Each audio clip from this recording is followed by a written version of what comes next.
right out.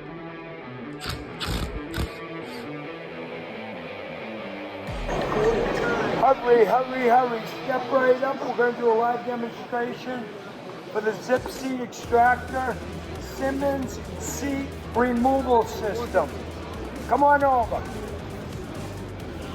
If you've ever had a problem removing the frozen Symmons symm-tool seats out of a tub shower valve, you're going to want to see this. Come on over. What we got here is called the Zip Seat Extractor. Now there are two separate bits. One for the older style seats, which is a square orientation, and one for the newer style, which is the hexagon orientation. Both hot and cold seat wrenches are on each bit. We got the cold seat wrench at the base, hot seat wrench at the top.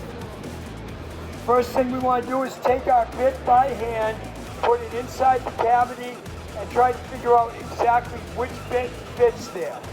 No matter what, we always want to check both bits. One bit, both may fit, but one is only going to lock in perfectly. All right, so Cam has decided that we have an older seat here. It's going to use a square orientation.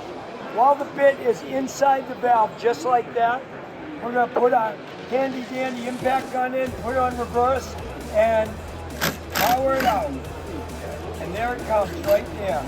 Get the whole thing out in seconds. Never strip a seat again.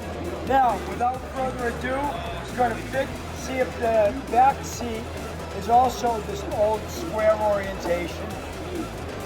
It isn't necessarily. Sometimes it will be the other seat, right? And now the cold seat comes right out with the same bit.